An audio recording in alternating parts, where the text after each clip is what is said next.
এখন দেখা যাচ্ছে যে আগে হ্যাঁ ভোট একটা বিষয়ের উপরে থাকতো, হ্যাঁ এবং না। এখন আমি 4টি বিষয়ের উপরে সেটা একমত পোষণ করব কিনা, সেটা আমার মনোভূত হবে কিনা। সেটা যদি আমার মনোভূত না হয় তাহলে কি আমি না ভোট দিব, অথবা আমি হ্যাঁ ভোট দেব। এই দ্বিধাদ্বন্দ্বে বাংলাদেশের অনেক জনগোষ্ঠী এখন ভুগছে। সেই সাথে রাজনৈতিক দলগুলো চিন্তা করছে যে আসলে এই হ্যাঁ ভোট দিলে আমাদের ভবিষ্যৎ কী এবং বাস্তবতা কী। আমরা 4টি উপায় যেটা দিয়েছে সেখানে 8টি সম্মতিপ্রাপ্ত সংস্কারের মাধ্যমে, যেমন নারীদের ক্ষমতায়ন, ডেপুটি স্পিকার, জুলাই সনদ বাস্তবায়নের জন্য যে প্রক্রিয়াগুলো সেগুলো রয়েছে, সংবিধান সংস্কার। এখন আমি যদি সংবিধান সংস্কার না চাই তাহলে আমি না ভোট দেব।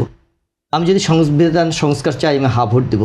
আবার আমি যদি মনে করি যে ডেপুটি স্পিকার বিরোধী দল থেকে থাকবে না তাহলে আমি না ভোট দেব। এখন যে এই প্রক্রিয়াগতভাবে জুলাই সনদের যে চার্টারটা তৈরি করেছে, এই চার্টারের মাধ্যমে এই 4টি বিষয় সন্নিবেশিত করবার কারণে হ্যাঁ ভোট এবং না ভোটের যে দ্বিধাদ্বন্দ্ব এটা নাগরিকদের মধ্যে প্রভাবিত হচ্ছে। পদ্মা সেতু, মেট্রো রেল এবং এলিভেটেড এক্সপ্রেসওয়ে নির্মাণের গর্বিত অংশীদার বসুন্ধরা সিমেন্ট। এবং রাজনৈতিক দল হিসেবে বিভিন্ন রাজনৈতিক দল তাদের মতামত প্রদর্শন করছে, এবং কেউ যারা জুলাই স্পিরিটকে ধারণ করে তারা যে সকলে হ্যাঁ ভোটের পক্ষে থাকবে তা না, আবার যারা জুলাই স্পিরিটকে ধারণ করে না তারা যে সকলে না ভোটের পক্ষে থাকবে তাও না।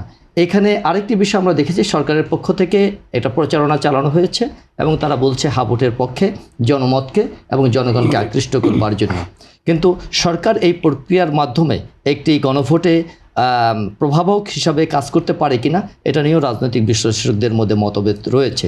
সুতরাং হ্যাঁ ভোটে লাভ এবং ক্ষতি এটা বাংলাদেশের বাস্তবতা, যেহেতু ভোট একটি নিরপেক্ষ এবং একটি অত্যন্ত গোপনীয় কার্যক্রম, সেক্ষেত্রে এটা লাভ এবং ক্ষতির পাল্লাটা বিবেচনা না করে আমরা যদি জুলাই চার্টারকে এবং জুলাই সনদকে ধারণ করি, লালন করি, সেক্ষেত্রে আমরা হ্যাঁ ভোটের পক্ষে আমরা যেতে পারি, যদি এখানে যে ক্ষমতায়নের ক্ষেত্রে প্রধানমন্ত্রীর মেয়াদ এবং রাষ্ট্রপতির মেয়াদ এগুলোকে দীর্ঘায়িত করবার যে প্রক্রিয়া এবং ব্যালেন্স অফ পাওয়ারের ক্ষেত্রে যে প্রক্রিয়াগুলো রয়েছে সেগুলোতে যদি আমরা সঠিকভাবে বিশ্লেষণ করতে পারি এবং মূল্যায়ন করতে পারি। তা না হলে যে জুলাই স্পিরিটকে ধারণ করবার জন্য আওয়ামী লীগ সহ অন্যান্য যারা এইটাকে লালন করে না তারা না ভোটের পক্ষে মত দেবে। এই ক্ষেত্রে আমি নিরপেক্ষ অবস্থান থেকে বলবো যে হ্যাঁ ভোট এবং না ভোট আমাদের নাগরিকদের মধ্যে মতদ্বৈততা এবং মতানৈক্য তৈরি করেছে।